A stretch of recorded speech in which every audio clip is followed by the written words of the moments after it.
Mr. Nara, thank you for being with us. Welcome.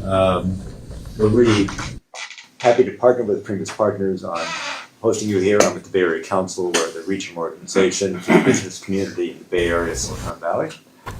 We do a lot of tech work, do a lot of global work, and we're always pleased when senior visitors come from around the world, especially from India. So thanks so much for being here. A lot of this links to the AI mission in India and the AI summit coming up in New Delhi just after the turn of the year. So there's sort of a feed in to that entire process.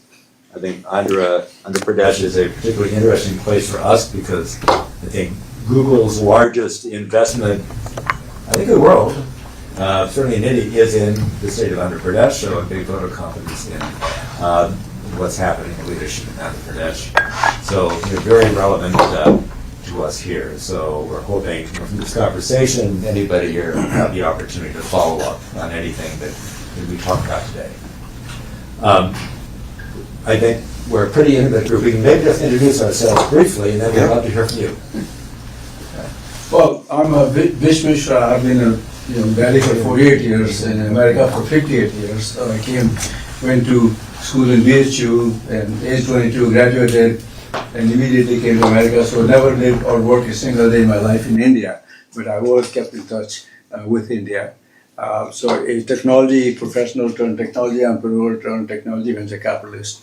And we decided to go to India, to invest in India, 2004. Before Silicon Valley people, VC discovered India, we said, okay, India is going to be rising, middle class rising, a lot of people have jobs, careers, etc. So we allocated, and we funded a lot of companies. Many we shut down, as you know, typical stuff.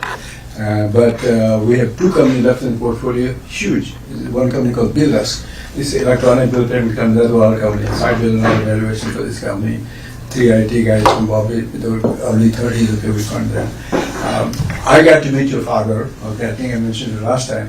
I happened to be part of Bill Clinton's presidential delegation. We went to India in 2000 to discover because the US was, and of course, Hyderabad was the city that hosted him, and I finally go there. So I remember vividly, your dad was known even back that time, the laptop toting, PowerPoint slide, high-tech, chief minister, no one like him anywhere in the world, okay, not just in India, but nowhere in the world. And I remember Bill Clinton was on the stage, he said, well, there's no way I can match your skill. So I just have to give my speech from memory while you can show your PowerPoint slides. So I fell in love with Hyderabad. I'm on the board of a company that started in Hyderabad currently, and then they operate in Costa Rica, plus, I've sit on multiple boards and stuff like that. But anyway, so that's the kind of long background, all in tech all my life. Okay, so. Great, perfect. Thank you. Thank you.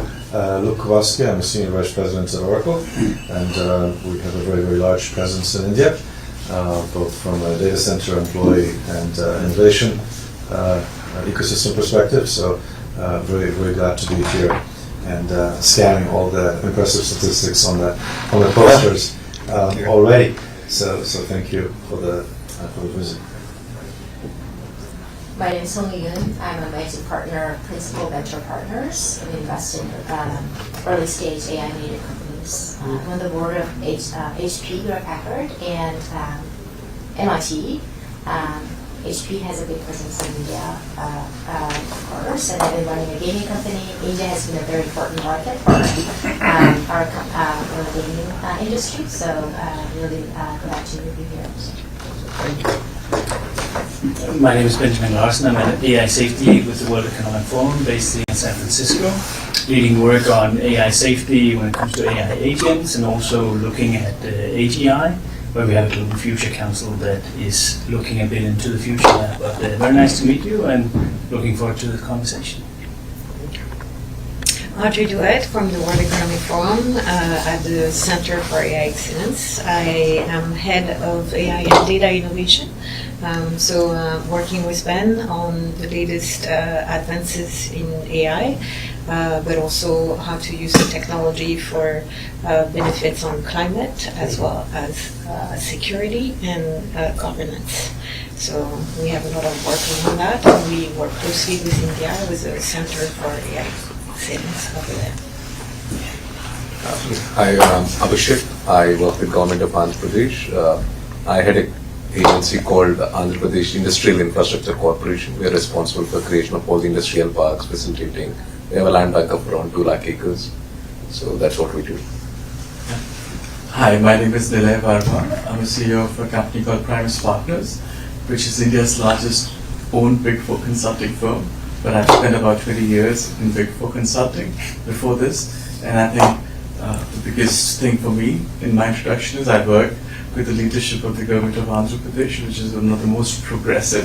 So when you spoke about at that particular point of time, things haven't changed. He's still the chief minister who people look up to, and I guess now he also is supported very well by our honorable minister.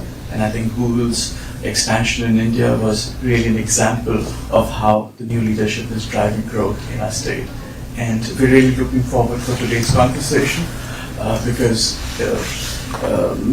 honorable minister has always said we need to learn how it's not about just data centers, but how the ecosystem is to be developed. And really looking forward to your inputs and thoughts. So I'm Lokesh Nara. I'm the Minister for Human Resource Development, IT Electronics, Real-Time Governance. So it's three ministries under me. A little bit of my background, I did my bachelor's at Carnegie Mellon, worked at the World Bank for 2 years, again in e-governance. No surprises there, and then 2 years at Stanford MBA. I went back to the family business for about 5 years, till my wife, who's also Stanford MBA, decided to come back and kick me out of the business.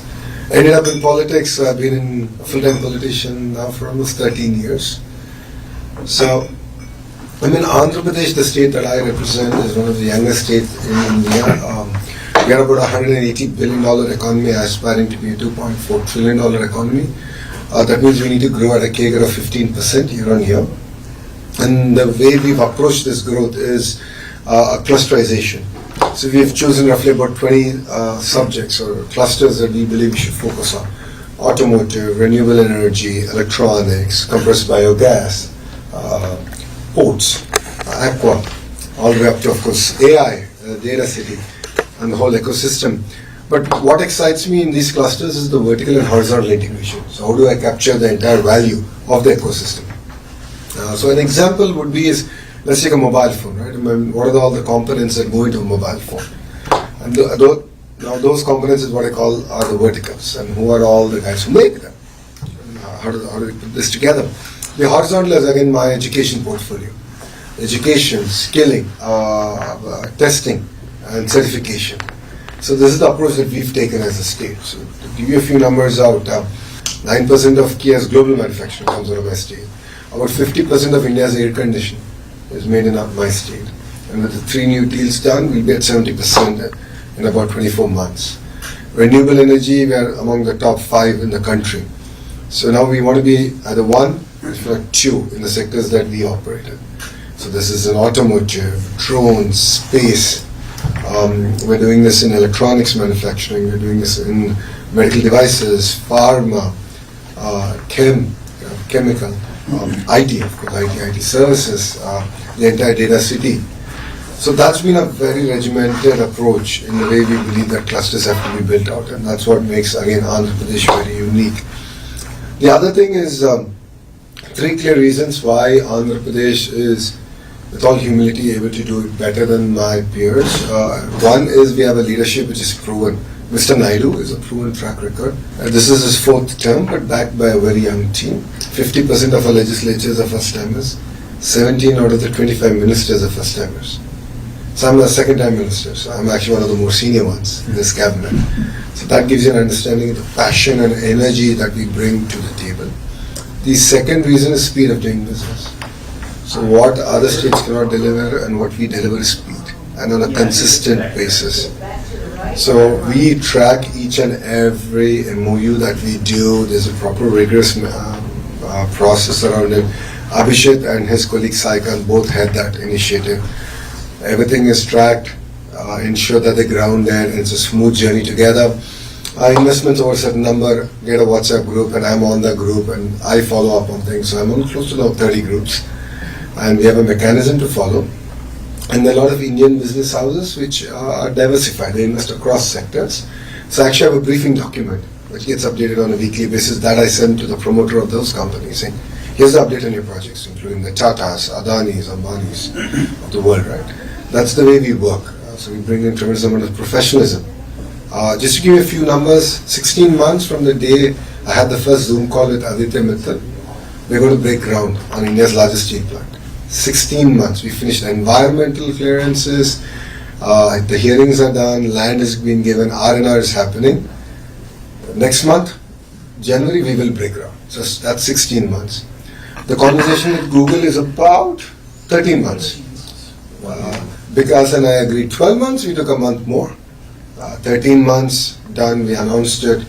We're going to break the ground around March next year, after the budget is done. So Cognizant is doing one of the largest centers in my state. Conversation with Ravi happened in Jan at Davos, and we're breaking ground on 12th of this month. So pace at which we are able to get things done that India has not seen, and that positions ourselves quite well. The third reason is what I call double-engine bullet train. In India we have this term called double-engine sarkar, that is double-engine government. It's the same party at the federal level and at the state level. It brings in greater alignment. Democrats are the president and the governor has greater alignment or vice versa. Trump would like it vice versa. So we have that. But what we have is, though we are a regional political establishment, we play a very important role in the federal dispensation. And Mr. Naidu is known to positively influence policy in the interest, of course, of the nation, and the state gets a first mover advantage. Case in point, ArcelorMittal project. Case in point, what we have done with Google. And Mr. Naidu is known for it. This is his fourth term. He's done this dozens of times in his first 3 terms. So that's why we are very unique, well positioned, and that's why you hear about us a lot more in the last 18 months than any other state in India. So yeah, we are really excited. And coming to AI, and why we are here, right? So for us, we believe that the investment of Google is just the beginning. I believe it's a catalyst.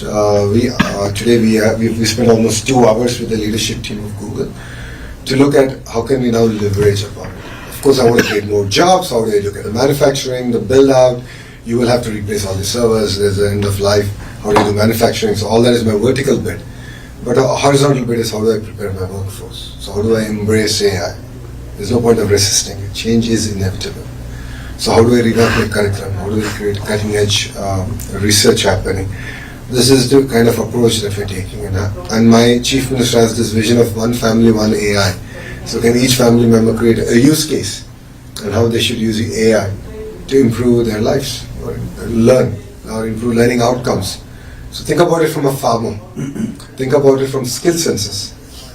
So it's a very wacky project that we're doing, which I think we'll present it at the AI Summit in Feb.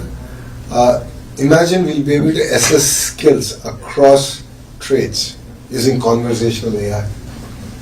It's a very powerful thing. So Mr. Naidu made this electoral promise that we'll do skill census, and then of course he left it to youngsters like me to figure out how to do it. I did it in the traditional way, and rest assured we fell flat. Then we discovered this entire conversational AI piece where we can assess from an AC repair lift operator to an AI engineer and do an assessment on where they actually are. So this is the kind of work that I believe AI can fundamentally transform and enable governments to do better delivery. So that's what sets us apart, and that's what makes it very exciting from an Andhra's perspective, from an India's perspective. 1.6 billion population, youngest demographics nowhere else in the world. So we have a role to play in this entire AI revolution as a nation, and I believe as a state we will be well positioned to lead it from the front. From a data center capacity, our vision is 6 gigawatts, and what you will be seeing is all this to be construction started in the next 12 months. All in the entire 6 gigawatts. So that's the pace at which we are now working. And that's what makes it very exciting. So, India that you've heard, you've known, is very different from India today. Every state is competing, every state is hungry. We were cribbing that we lost a deal to my neighboring state today on the way driving to this meeting. So that we bring a lot of passion and competitive spirit, and I believe that it's a new India. And under the leadership of our Prime Minister, right, in his third term, I think we are in that cusp of amazing transformation. Thank you.